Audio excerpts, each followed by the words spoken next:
Hello प्यारे बच्चों, आज हम आपके लिए लेकर आए हैं थर्मल प्रॉपर्टीज ऑफ मैटर का नेक्स्ट वीडियो। इससे पहले वीडियो में बच्चों हमने क्या सीखा? इससे पहले वीडियो में हमने सीखा स्पेसिफिक हीट कैपेसिटी और इन सभी से रिलेटेड कुछ इश्यू। अच्छा बच्चों, आगे बढ़े आज के लेक्चर के लिए, उससे पहले मैं आपको कुछ चीज बताना चाहता हूँ। क्या जो थर्मोडायनेमिक्स एनसीईआरटी ने हमारे 4 चैप्टर्स में डिवाइड की हुई है। कितने में? 4 चैप्टर में। बेसिकली मेरे को ये बात वीडियो के स्टार्टिंग में बता देनी चाहिए थी, लेकिन मैं भूल गया, तो कोई बात नहीं। चलो अभी यहां पर देख लेते हैं। पहला लास्ट है आपका थर्मोडायनेमिक्स। ठीक है, उससे पहले आप पढ़ोगे काइनेटिक थ्योरी ऑफ गैसेस, जिसे हम केटीजी के नाम से जानते हैं। ये 2 चैप्टर तो उसने दिए हुए हैं। हीट और टेम्परेचर के इंट्रो के लिए उसने एक और नाम से चैप्टर दिया हुआ है, थर्मल प्रॉपर्टीज ऑफ मैटर। ठीक है, यही चैप्टर हम अभी कंटिन्यू कर रहे हैं। ठीक है, 11th चैप्टर, 12th और 13th। ठीक है बच्चों, ठीक है, कोई दिक्कत वाली बात नहीं है। अब बच्चों होगा क्या कि basically thermal properties of matter को हम 2 पार्ट्स में यहाँ पर पढ़ने वाले हैं। हमारे वीडियोस में हम क्या करने वाले हैं? थर्मल प्रॉपर्टीज ऑफ मैटर को मैंने 2 पार्ट्स में डिवाइड किया है। पहला तो आप जो अभी तक कंटिन्यू कर रहे हो, हीट स्पेसिफिकेशन, आपका इसमें थर्मल एक्सपेंशन वगैरह सब कुछ आ चुका है। ठीक है, एक सेपरेट पार्ट है, वो है ट्रांसमिशन ऑफ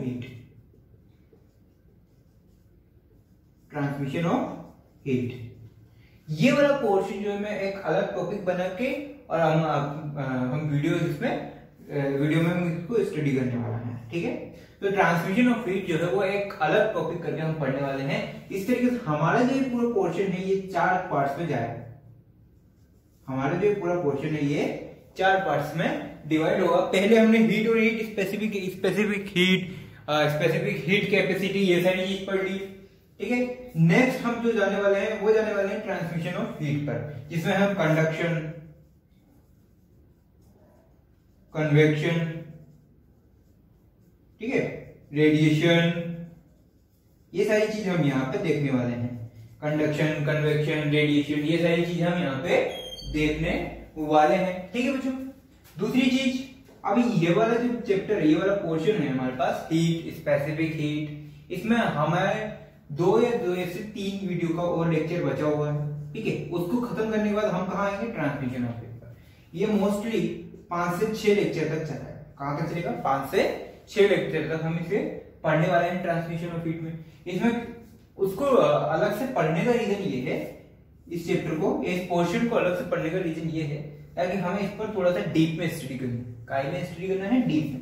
अगर मैं इसको एनसीईआरटी के अलग पढ़ाऊं तो साथ में इसको खत्म कर सकता हूं, लेकिन हम थोड़ा सा इसमें डीप में जाएंगे, कंपटीशन एग्जाम के लेवल तक जाएंगे इस पर, इसीलिए इसमें थोड़ा सा सेपरेट पोर्शन रखा। ठीक है, इसके नंबर ऑफ क्वेश्चंस भी कुछ अलग होंगे। इस वाले पोर्शन से रिलेटेड क्वेश्चंस भी होंगे, इस वाले पोर्शन से सेपरेटेड क्वेश्चन भी होंगे इसमें ट्रांसमिशन ऑफ हीट में। ठीक है, इसलिए मैंने इसको थोड़ा सा अलग पढ़ाया है। तो अब आज मुझे ये बात आपको स्टार्टिंग में बता देनी चाहिए थी, बट कोई बात नहीं, चलो ठीक है, देर आए दुरुस्त है, अब मैंने इसको बता दिया है। ओके बच्चों, अब हम स्टार्ट करते हैं हमारा चैप्टर आज के, और आज का वीडियो जो हम स्टार्ट करने वाले हैं, तो शुरू करते हैं आज का खेला। चाहो तो नोट डाउन कर लो इसे।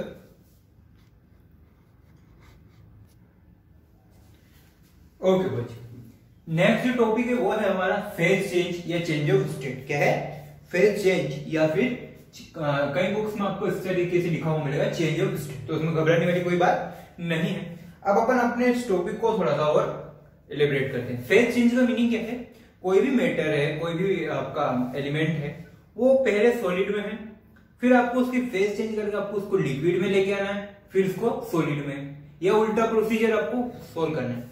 तो इस पूरे प्रोसीजर में आप कितनी हीट दे रहे हो, आप कितनी हीट ले रहे हो, या किसी पर्टिकुलर प्रोसेस में ही लिक्विड से गैसियस में, लिक्विड से सॉलिड में, इस तरीके से जाने में भी आपको कितनी हीट देनी है, कितने आपको हीट उससे लेनी है, कितना उसका टेम्परेचर चेंज किया, इस सब चीजों को स्टडी हमें इस वाले पोर्शन में करना है। ठीक है, सपोज सुनना बात को,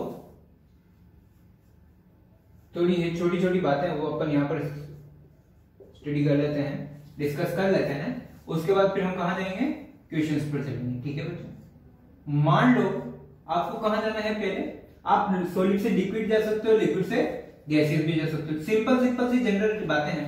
लिक्विड गैसेस से लिक्विड भी जाया जा सकता है और लिक्विड से वापस से सॉलिड की तरफ भी जाया जा सकता है, इसमें कोई बुराई वाली बात नहीं है। तो अब अगर मैं बात करूं कि सॉलिड से लिक्विड, लिक्विड से गैस, इस तरीके से मेरे को जाना है, तो मुझे बताओ कि इस एलिमेंट को हीट देनी पड़ेगी या हीट इससे निकालनी पड़ेगी। इस एलिमेंट को हीट देनी पड़ेगी या हीट निकालनी पड़ेगी। ऑफ कोर्स सीधी सी बात है, हीट गिवन होगी। क्यों भाई हीट गिवन क्यों होगी? अरे भाई सिंपल सा एग्जांपल लेते हैं आइस वाला। किसका? आइस का। अब आपको इस आइस क्यूब से क्या बनाना है? वाटर बनाना है। क्या बनाना है? वाटर। तो आप क्या करोगे? इस आइस को हीटअप करोगे। अगर मैं इस आइस को हीटअप करूं, जनरल बेसिक नॉलेज है कि अगर मैं इस आइस को हीटअप करूंगा तो ये आइस का किस में कन्वर्ट हो जाएगा? वाटर में कन्वर्ट हो जाएगा। अभी आइस कौन सी फॉर्म में है? Solid form. कौन सी फॉर्म में है? सॉलिड में। और बाद में ये किस में कन्वर्ट हो जाएगा? लिक्विड। किस में कन्वर्ट हो जाएगा? लिक्विड। कोई बुराई वाली बात नहीं है। बात करते हैं अब आइस को मैं हीटअप करने की बात करूं। इसको मैं हीटअप यानी कि इसका टेम्परेचर इंक्रीज कर रहा हूं। टेम्परेचर इंक्रीज कर रहा हूं, इसका मतलब इसको मैं हीटअप कर रहा हूं, इसको हीट दे रहा हूं। यानी कि इसकी जो पहले से हीट थी उसमें और मैं हीट दे रहा हूं और मैं हीट को ऐड कर रहा हूं। अगर और हीट को ऐड कर रहा हूं, इसका मतलब यहां पर जो हीट है वो क्या होगी? Plus delta T. इसके अपोजिट रिवर्स प्रोसेस करूं तो मैं, अगर इसी प्रोसेस को रिवर्स कर दूं तो इसका मतलब मुझे क्या करना है? गैस से लिक्विड, लिक्विड से सॉलिड।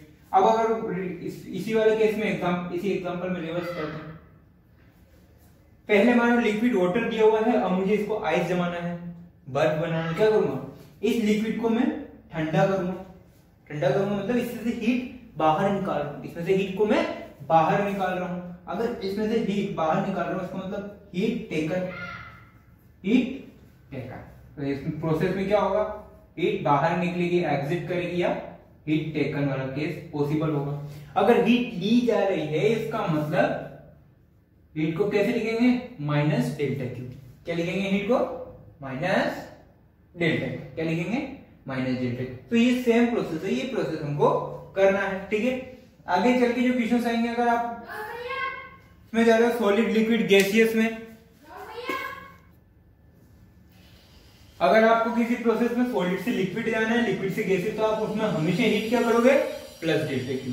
अगर रिवर्स प्रोसेस करना है तो वहां पे आपको क्या करना पड़ेगा? माइनस का डेल्टा क्यू। तो ये प्रोसेस आपको अप्लाई करना पड़ेगा। तो बेसिक सी बात है। अब थोड़ा सा बात करते हैं हम लेटेंट हीट। किसके बारे में बात करेंगे? Latent heat. Latent heat, latent heat क्या होती है इसके बारे में हम डिस्कस करते हैं। अच्छा, मुझे इसी एग्जांपल पर वापस आते हैं, सुनना बात को। ये पहले क्या था? सॉलिड, और कैसे कन्वर्ट हो गया? लिक्विड में कन्वर्ट हो गया। ठीक है, लेकिन सॉलिड था तो टेम्परेचर देते ही लिक्विड में कन्वर्ट हो गया, कुछ देर बाद कन्वर्ट हुआ। पहले क्या हुआ होगा? जैसे मैंने इस आइस को हीटअप करना स्टार्ट किया, इसका टेम्परेचर करना स्टार्ट किया, ये आइस जो है पहले कहां आया? 0 डिग्री सेल्सियस। कहां आया? मान लो पहले इसका टेम्परेचर था -10 डिग्री सेल्सियस। कितना था? -10 डिग्री सेल्सियस सॉलिड आइस था। कितना था? बिल्कुल कंप्लीट सॉलिड आइस। अब जैसे मैंने इसको टेम्परेचर बढ़ाया, क्या हुआ? इसका टेम्परेचर बढ़ के कितना हो गया? 0 डिग्री सेल्सियस। सर 10 से 0 तो घटता है, ये बढ़ के, अरे भाई -10 डिग्री सेल्सियस से 0 डिग्री सेल्सियस, यानी टेम्परेचर को इंक्रीज किया। अगर मैंने इस आइस को और हीटअप किया, क्या किया? मैंने इसको हीटअप किया और इसकी टेम्परेचर को बढ़ा के मैंने कितना कर दिया? 0 डिग्री सेल्सियस। अब 0 डिग्री सेल्सियस पे क्या हुआ है? 0 डिग्री सेल्सियस पे आइस जो है वो बिल्कुल अपनी फेज को चेंज करने की पोजीशन में, बोले तो सॉलिड से जस्ट लिक्विड बनने के प्रोसेस में, लेकिन कंप्लीट लिक्विड नहीं बना। कंप्लीट लिक्विड नहीं बना। अब क्या होगा? यहाँ पे तो बच्चों इसके बीच के जो मॉलिक्यूल्स हैं, सॉलिड के जो मॉलिक्यूल्स हैं, उसके बीच में एक फोर्स लगा हुआ है। कौन सा फोर्स? Intermolecular force. कौन सा? Intermolecular force.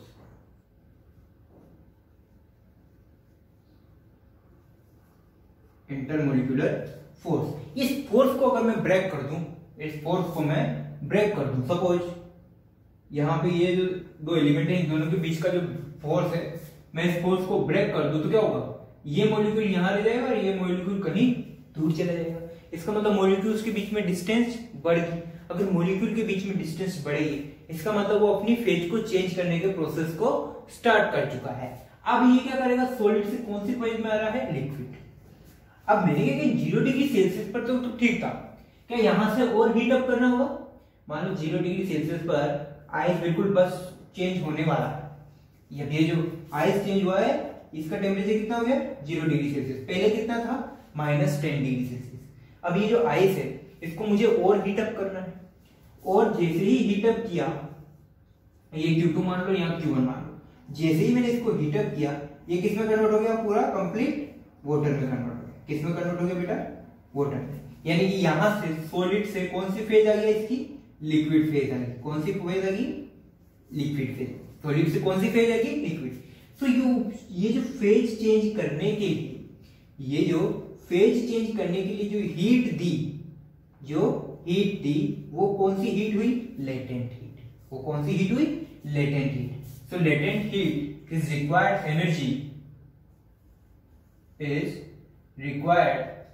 Energy to break intermolecular attraction,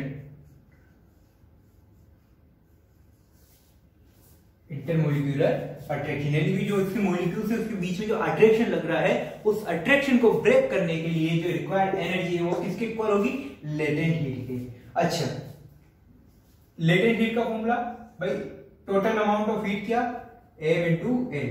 so latent heat को बोलते हैं given heat per mass, given heat per unit mass, given heat per unit mass. बोले तो कि हर एक मॉलिक्यूल को कितनी हीट दी, हर एक, भाई टोटल हीट तो कितनी थी, Q।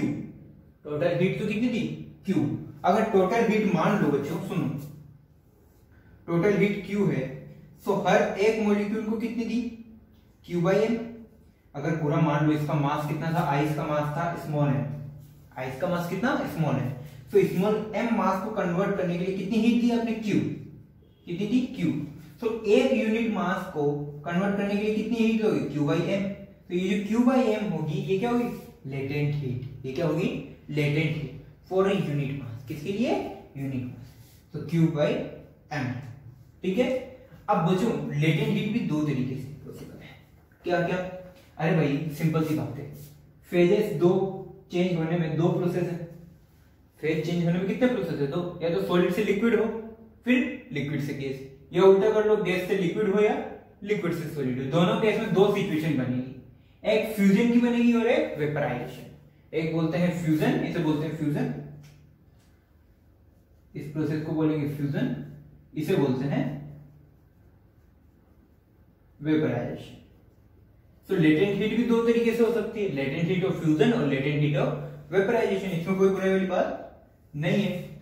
सो लेटेंट हीट भी दो तरीके से होती है, latent heat of fusion. Simple बात है, बचपन से आप पढ़ते हो 6th-7th स्टैंडर्ड से, उसी बात को अपन आगे कर रहे हैं। इसको लिखा जाता है बच्चों स्मॉल f, LF।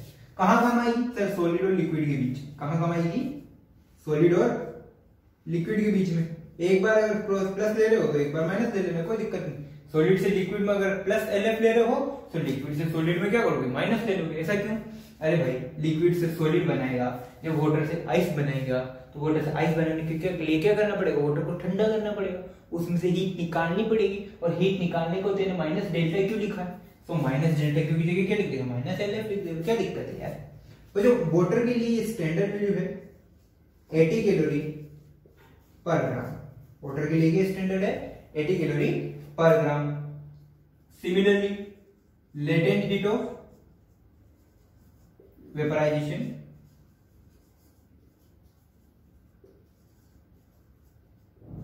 इसको लिखा जाता है LV से। ये कहां काम आएगी, लिक्विड और गैसेस के बीच में। कहां काम आएगी, लिक्विड और गैसियस मीडियम में। अब इसको मैं क्या लिखूंगा, LV।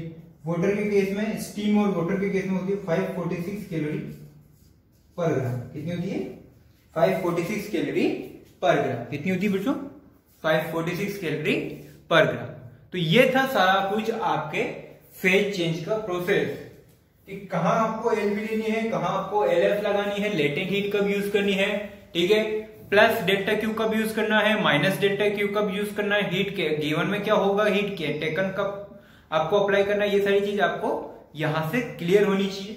नेक्स्ट हम पढ़ने वाले हैं इससे रिलेटेड कुछ क्वेश्चन, इससे रिलेटेड कुछ क्वेश्चन अब हम सोल्व करेंगे, ठीक है।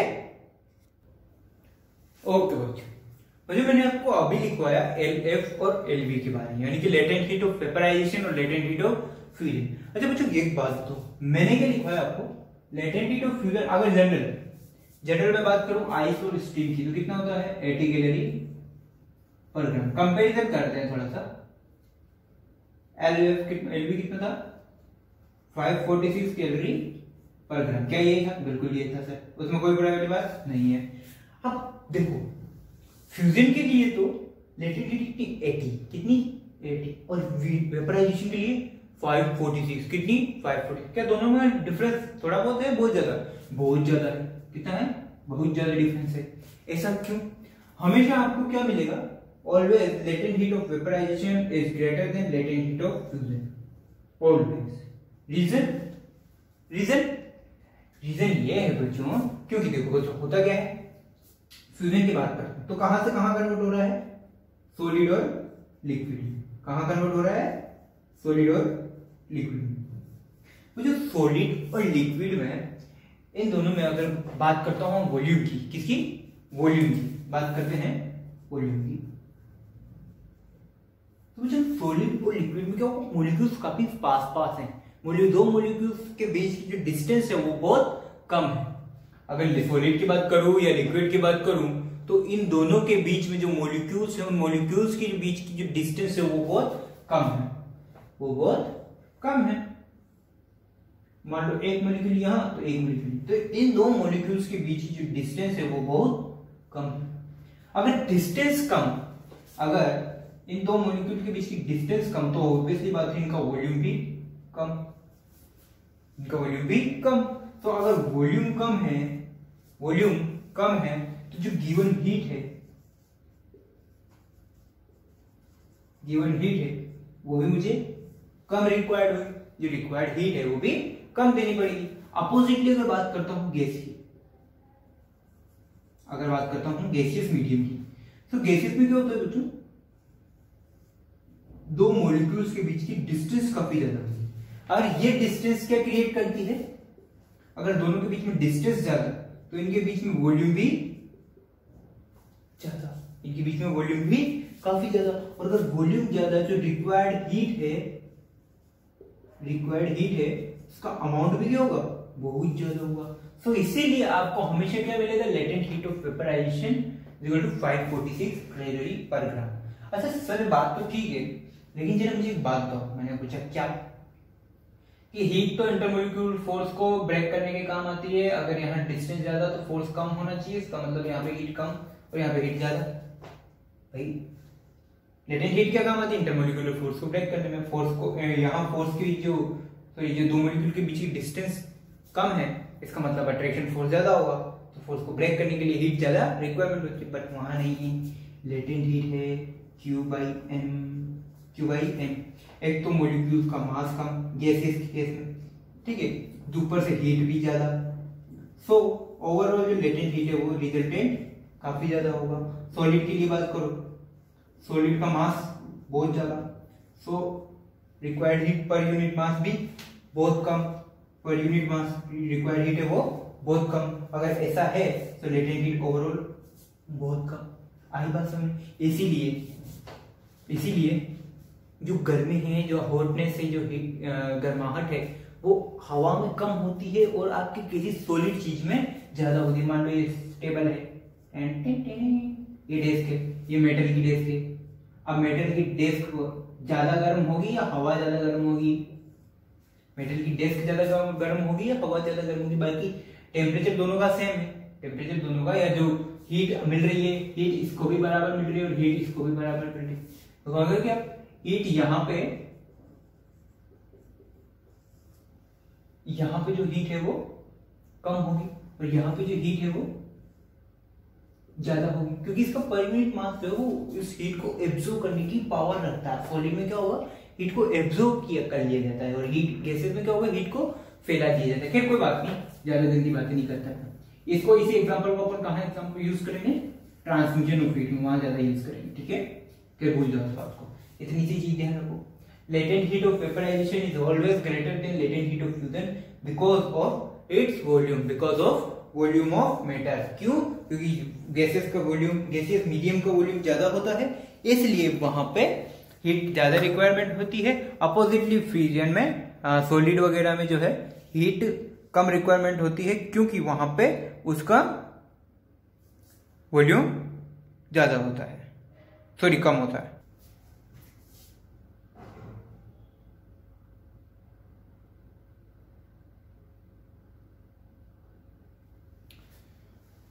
ओके बच्चों, अब करते हैं हम फेज चेंज से रिलेटेड कुछ क्वेश्चंस को सोल्व करते हैं।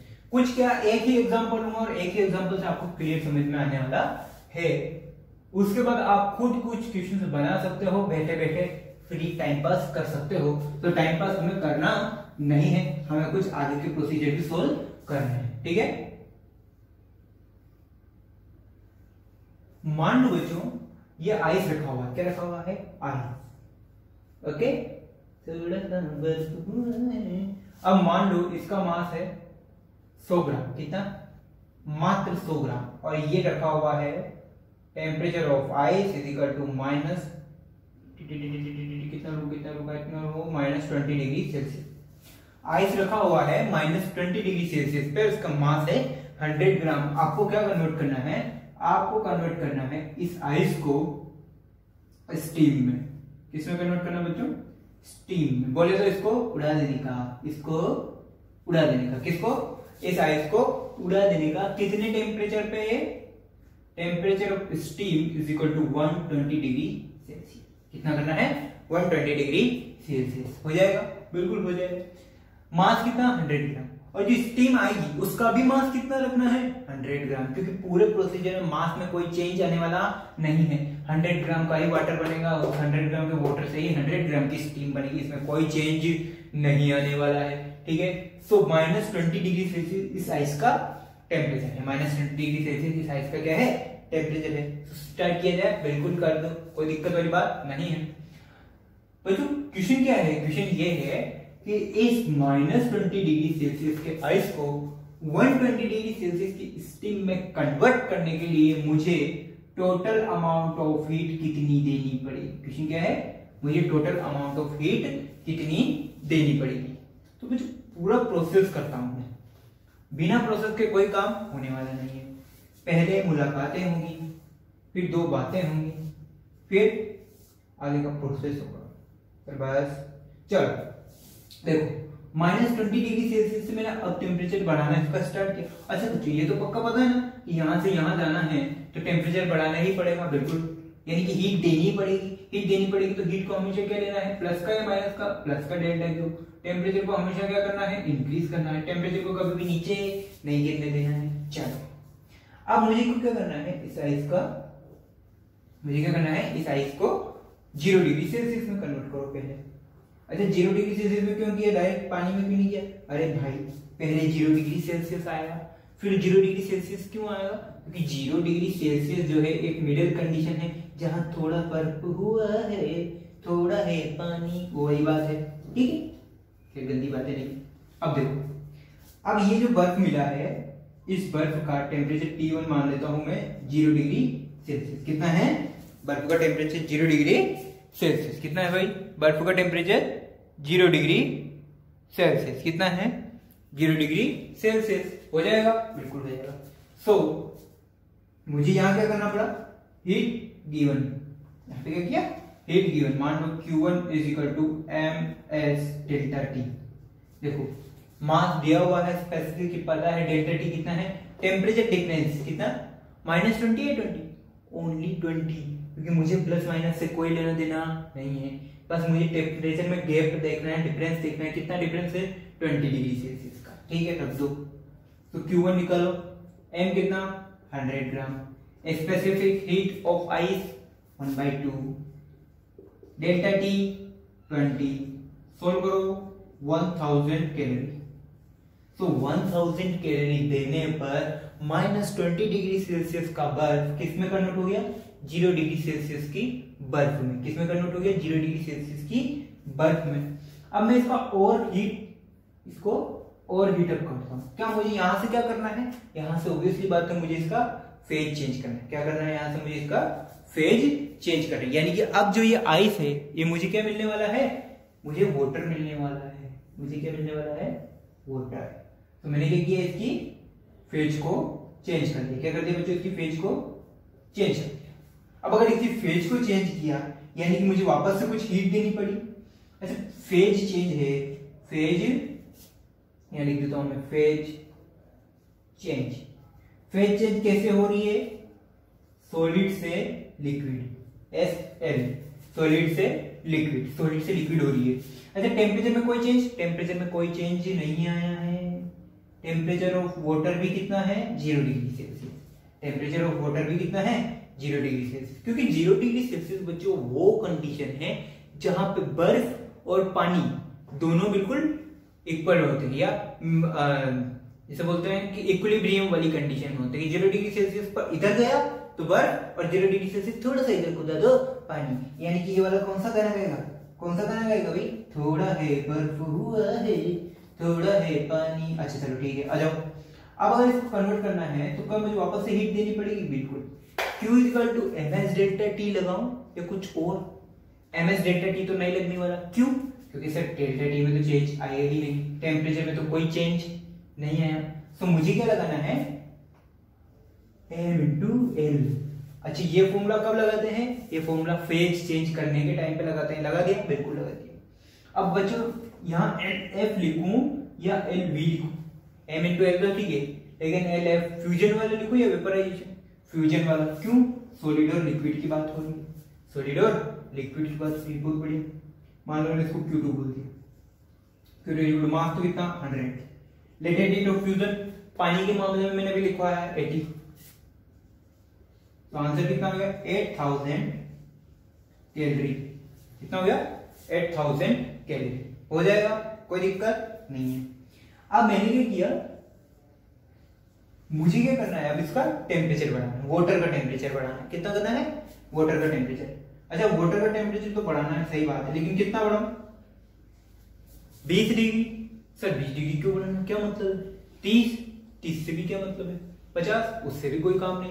अच्छा, 100 बढ़ाऊं तो काम हो जाएगा, बिल्कुल हो जाएगा। क्यों, क्योंकि सर आपको क्या करना है, वाटर से स्टीम पे जाना है। अभी वाटर पे काम नहीं रुकने वाला, अभी कहां जाना है बच्चों अपने को, स्टीम पर। और स्टीम और वाटर में क्या रिलेशन है, 100 डिग्री सेल्सियस का। स्टीम और वाटर में क्या रिलेशन है, 100 डिग्री सेल्सियस का।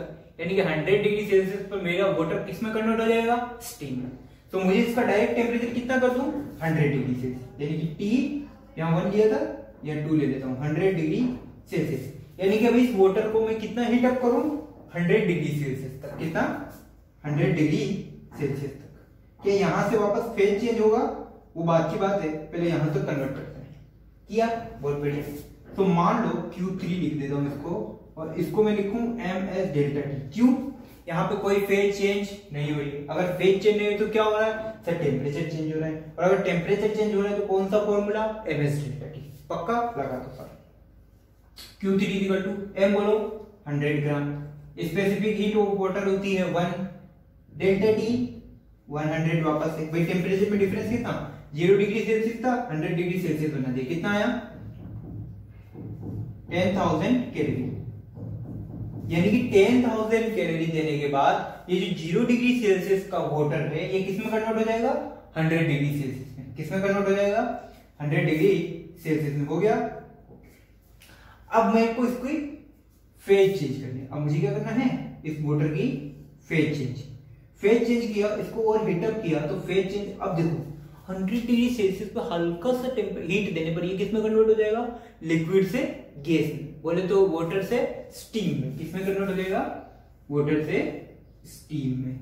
यानी यहां से कन्वर्जन स्टार्ट हो जाएगा। अब अगर आप चाहे जितना टेम्परेचर बढ़ाओ क्या होगा, स्टीम बनती जाएगी। अब चाहे जितना टेम्परेचर बढ़ाओ यहां से क्या होता जाएगा बच्चों, स्टीम बढ़ती जाएगी। अब अगर स्टीम बनती जाएगी तो अब यहां पर टेम्परेचर कितना है, टेम्परेचर ऑफ स्टीम कितना है 100 डिग्री सेल्सियस। क्या टेम्परेचर में कोई चेंज नहीं आया, तो चेंज कहां आया, चेंज आया आपकी फेज में। चेंज कहां आया, फेज में, यानी कि स्टेट में। यहां पे क्या होगी, फेज चेंज होगा, यानी कि स्टीम यानी लिक्विड से क्या बन गया, लिक्विड से क्या बन गई, गैस बन गई।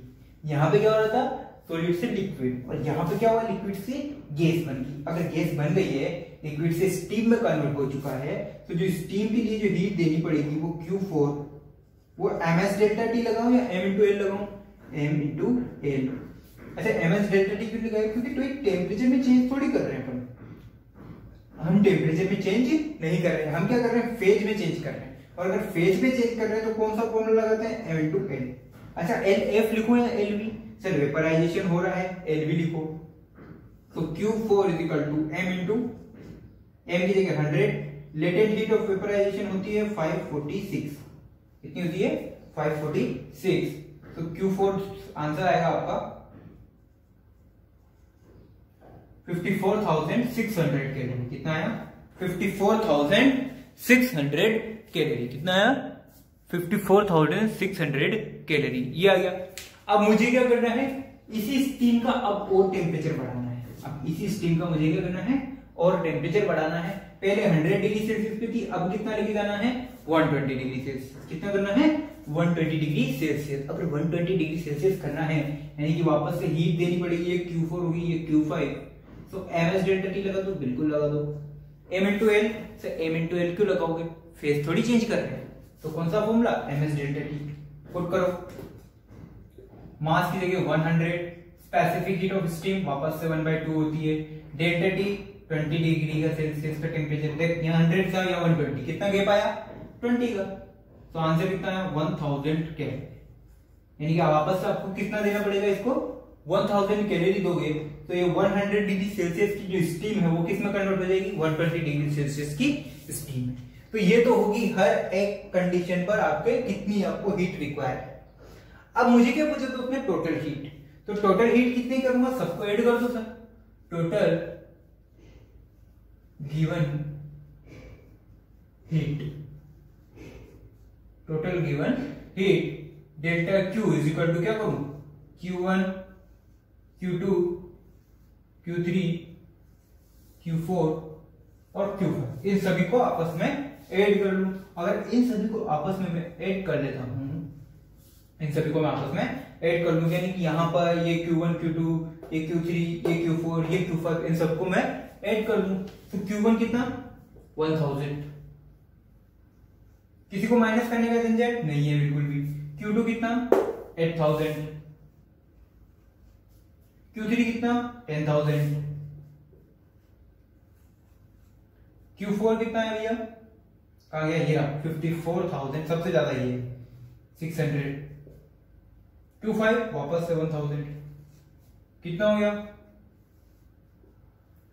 ऐड कर लो इसको, 8 9 10 10 10 20 74,600 कैलोरी। यानी कि इतनी आपको हीट देनी पड़ेगी तब जाके आपका -20 डिग्री सेल्सियस का बर्फ 120 डिग्री सेल्सियस की स्टीम में कन्वर्ट होगा। कितनी देनी पड़ेगी, 74,600। यानी कि ये वो अमाउंट है हीट का जो आप अगर इस -20 डिग्री सेल्सियस की आइस को दोगे तो ये किसमें कन्वर्ट हो जाएगा, 120 डिग्री सेल्सियस की स्टीम में। तो बच्चों इसी से रिलेटेड सेम पैटर्न के आपके क्वेश्चन मिलेंगे। कहीं पे आपको इसका टेम्परेचर ज्यादा दे देगा, कहीं पे इसका कम दे देगा, कहीं पे आपको सॉलिड से लिक्विड में ही कन्वर्ट करवाएगा, ओनली बोल देगा बर्फ से वाटर में कन्वर्ट करना है, कितना होगा।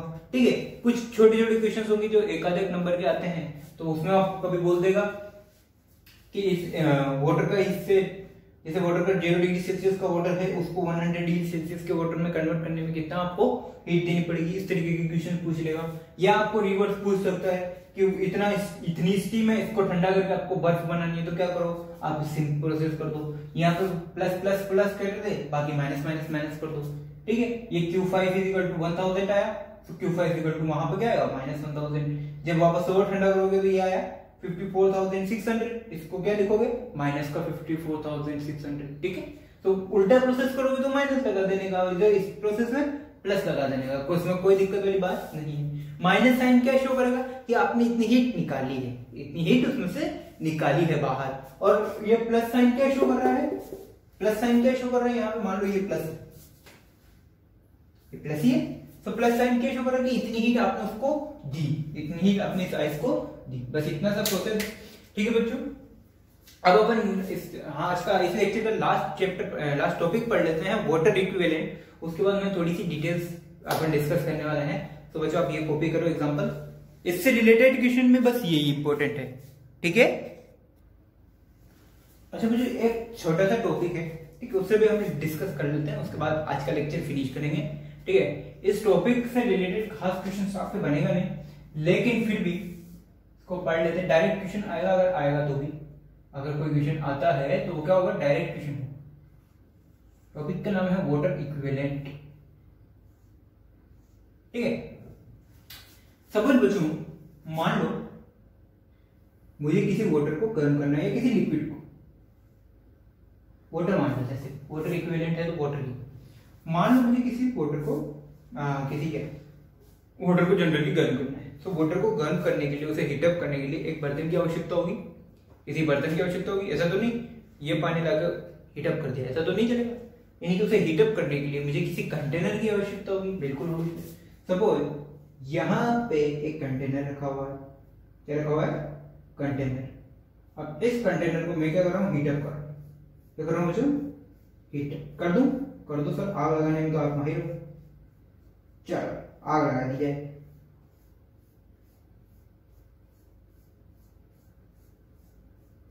अभी मैं क्या कर रहा हूं, इस पे आग लगा दी। अच्छा आग लगाई तो हीट सिर्फ और सिर्फ कंटेनर को मिलेगी या वाटर को भी मिलेगी, या सिर्फ वाटर को ही मिलेगी कंटेनर को नहीं मिलेगी, बताओ भाई। जो हीट है क्या वो दोनों को मिलेगी या किसी एक को मिलेगी? सर ऑब्वियसली बात है, आग लगेगी तो दोनों तरफ लगेगी, प्यार की आग है दोनों तरफ लगेगी, थोड़ा इधर थोड़ा उधर, बोले तो वाटर भी गर्म होगा और साथ साथ कंटेनर भी गर्म होगा, कोई बात नहीं, ये ले भाई। ठीक है, मान लो मैंने कोई कंटेनर लिया मेटल का, उसका मास है mc और जो वाटर इसमें डाला हुआ है वो है mw। ठीक है, अब बच्चों वाटर इक्विवेलेंट या क्या कहता है, सब सुनना बच्चों बात को ध्यान से। मैं क्या कर रहा हूं, इसको हीटअप कर रहा हूं। मान लो फिलहाल जो वाटर है वो है 27 डिग्री सेल्सियस पे, जो बाहर से पानी लेके आया वो कितना था, 27 डिग्री सेल्सियस, और कंटेनर जो अंदर से निकाला है वो है मेरा 20 डिग्री सेल्सियस पे। कितना है, 20 डिग्री सेल्सियस। अच्छा मैं दोनों को हीट अलग अलग टाइम पे दे रहा हूँ, अलग अलग तरीके से दे रहा हूँ, सेम तरीके से, सेम तरीके से, यानी कि यहाँ से जो गिवन हीट है वो तो दोनों को बराबर है, वो तो दोनों को बराबर है। यानी कि अगर मैं ऐसा लिख दूं, delta Q of container is equal to delta Q of water, तो कोई बुराई वाली बात, कोई बुराई वाली बात नहीं है। यानी कि जो हीट में इसे दे रहा हूं वही हीट में किसको प्रोवाइड करवा रहा हूं, वाटर को प्रोवाइड करवा रहा हूं। ठीक है, थोड़ी देर बाद मैं क्या करता हूं, टेम्परेचर में चेंज, ऑब्वियसली बात है हीट दूंगा तो टेम्परेचर में चेंज आएगा। मान लो इसका टेम्परेचर में चेंज आया 21 डिग्री सेल्सियस और इसका हो गया 28 डिग्री सेल्सियस। कितना हो गया, 28 डिग्री सेल्सियस। यहां पे टेम्परेचर चेंज कितना है, डेल्टा टी कितना है, 1 डिग्री सेल्सियस। यहां पे टेम्परेचर चेंज कितना है, डेल्टा टी वो भी 1 डिग्री सेल्सियस। देखें 27 से टेम्परेचर कुछ भी हो, टेम्परेचर चाहे इसका 100 डिग्री सेल्सियस हो, बट मुझे उससे मतलब नहीं, मुझे मतलब किससे है, चेंज इन टेम्परेचर। किससे, चेंज इन टेम्परेचर। ये दुनिया बदलाव चाहती है, परिवर्तन ही संसार का सबसे महत्वपूर्ण नियम है। क्योंकि यहाँ परिवर्तन कितना है, 1 डिग्री सेल्सियस का, और यहाँ पे भी 1 डिग्री सेल्सियस, यानी कि दोनों को जो गिवन हीट थी वो भी बराबर और टेम्परेचर में चेंज भी बराबर। ठीक है, बराबर। अच्छा हीट का formula ms delta T, ms delta T, इधर भी ms डेल्टा टी।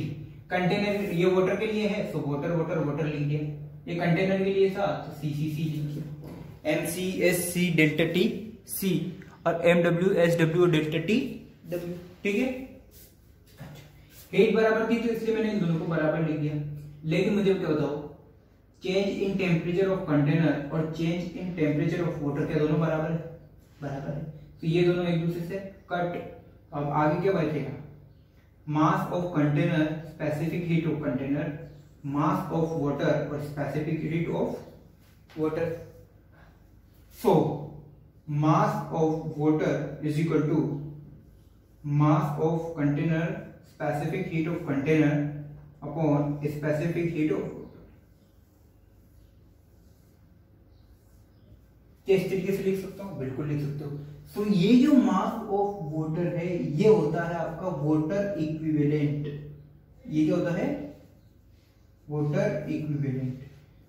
क्या होता है? Water equivalent. So water equivalent क्या? कि पानी का या वाटर का वो मास जिसके टेम्परेचर में 1 डिग्री सेल्सियस का चेंज लाने के लिए आपको सेम अमाउंट ऑफ हीट देनी पड़ी, जिससे सेम जो कंटेनर है उसके 1 डिग्री सेल्सियस में उसमें 1 डिग्री सेल्सियस का टेम्परेचर में चेंज आने। कहने का मतलब ये है कि अगर मैं इस मास का वाटर लूं, मान लो 500 ग्राम का वाटर लूं, मैंने बोल दिया 500 ग्राम मैंने लिया, सुना बात को, 500 ग्राम का वाटर इक्विवेलेंट है कंटेनर का, ठीक है। वाटर इक्विवेलेंट कितना है? 500 ग्राम। अब मैंने क्या किया, 500 ग्राम था, ठीक है। तो इसको गिवन हीट कितनी हुई? टेम्परेचर में चेंज लाना है आपको 1 डिग्री सेल्सियस का। कितना लाना है? 1 डिग्री सेल्सियस। गिवन हीट निकाल सकते हो? निकाल सकते हैं। एमएस डेल्टा टी, बिल्कुल निकालो एमएस डेल्टा टी। अब ये सब चीज कर लोगे। मैं क्या पूछता हूं? मैं पूछता हूं कि जो कंटेनर रखा हुआ था, इस कंटेनर के 1 डिग्री सेल्सियस टेम्परेचर में चेंज लाने के लिए how much heat I have to give. यानी कि जो कंटेनर, मैंने एक साइड का आपको क्या गिवन है? गिवन आपको है पानी का मास 500 ग्राम। आपको मतलब ये क्या है? Water equivalent. ये क्या है? वाटर इक्विवेलेंट, ठीक है। पानी का मास दिया हुआ है वाटर इक्विवेलेंट 500 ग्राम, और मैंने बोल दिया delta T equal to 1 degree Celsius. इतना बोल दिया मैंने, ठीक है। दूसरी तरफ मैंने क्या बोला? अगर आपको ये दोनों चीज गिवन है, ये दोनों चीज गिवन है, तो इस कंटेनर का 1 डिग्री सेल्सियस टेम्परेचर चेंज करने में मुझे कितनी हीट देनी पड़ेगी? मैंने बोला ये दोनों चीज गिवन है, तो इस कंटेनर का टेम्परेचर को 1 डिग्री सेल्सियस से चेंज करने में आपको how much amount of heat you have to provide. तो मुझे पता है कि वाटर इक्विवेलेंट है। मुझे क्या पता है कि ये क्या है? वाटर इक्विवेलेंट है।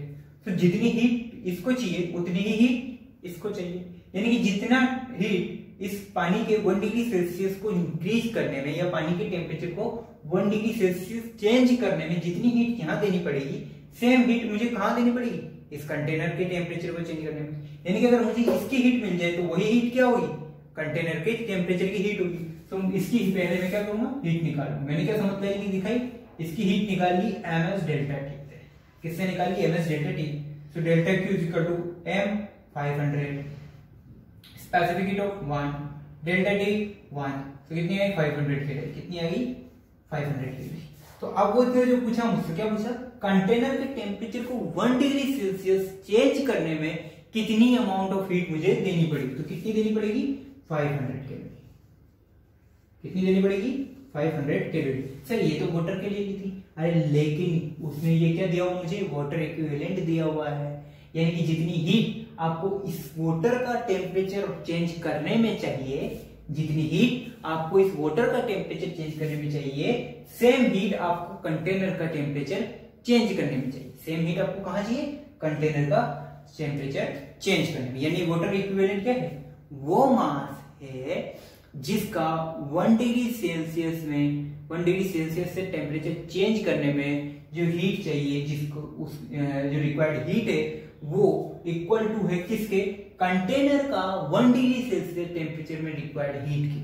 यानी कि इस मास के वाटर का टेम्परेचर चेंज करने में जो हीट है और जो कंटेनर का टेम्परेचर चेंज करने में जो हीट है, रिक्वायर्ड हीट है, वो दोनों आपस में बराबर होगी। वो दोनों आपस में बराबर होगी।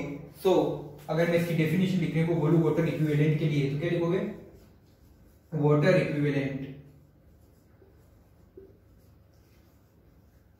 Equivalent is mass of water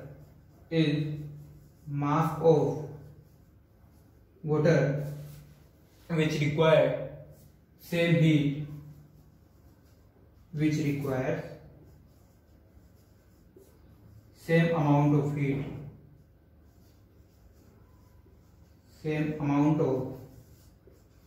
heat, to change (1 degree Celsius) temperature of water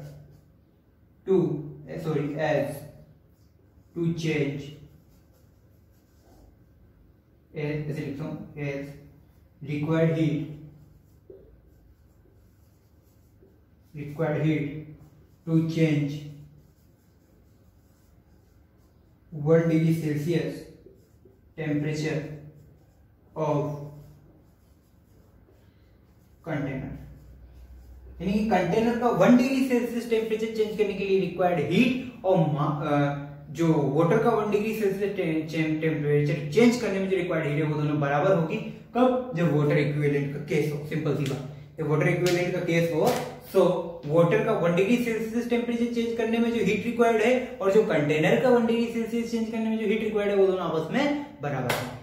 जहां आपको वाटर इक्विवेलेंट लिखा हुआ मिल जाए, सीधा सीधा क्या करना है, सीधा सीधा आपको जाना है वाटर का 1 डिग्री सेल्सियस टेम्परेचर चेंज करने में रिक्वायर्ड हीट और जो कंटेनर है उसका 1 डिग्री सेल्सियस चेंज करने में रिक्वायर्ड हीट दोनों आपस में बराबर पुट कर दी, दोनों आपस में बराबर पुट कर देनी है। तो water equivalent is a mass of water which require same amount of heat to change 1 degree Celsius temperature of water to as required heat to change 1 degree Celsius of container. ठीक है, यानी कि जितना container को heat चाहिए temperature change करने में उतना ही पानी को भी हीट चाहिए टेम्परेचर को चेंज करने में। तो बच्चों आज के लेक्चर में हम इतना ही पढ़ेंगे। नेक्स्ट लेक्चर में हम और इस पर जो मैंने आपको क्वेश्चंस करवाया था जस्ट से पहले वाला जो क्वेश्चन था जिसमें आपको स्टीम और आइस से स्टीम में कन्वर्ट करना था, यहाँ पे क्या केस था कि आपको आइस दिया हुआ उसी आइस को आपको क्या में कन्वर्ट करना था, स्टीम। सिर्फ आप इस प्रोसेस में क्या कर रहे थे, फेज चेंज कर रहे थे। क्या कर रहे थे, फेज चेंज। अब मैं क्या करूंगा, मिक्सिंग करेंगे।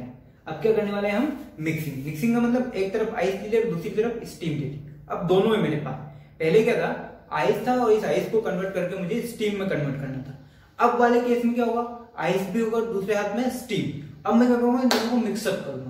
तो इस वाले केसेस में कैसे हम आगे बढ़ेंगे, कैसे प्रॉब्लम्स को सोल्व करने वाले हैं, अलग अलग तरीके से प्रॉब्लम से होगी। ठीक है, कभी आपको टेम्परेचर चेंज करना है, कभी आपको हीट चेंज करनी है, इस तरीके से हम क्वेश्चंस को सोल्व करेंगे।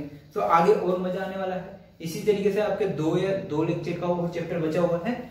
नेक्स्ट हम कहाँ जाने वाले हैं, ट्रांसमिशन ऑफ हीट। इसके बाद कहाँ जाने वाले हैं, ट्रांसमिशन ऑफ हीट पर। ठीक है बच्चों, तो आज की क्लास यही डिसमिस करते हैं।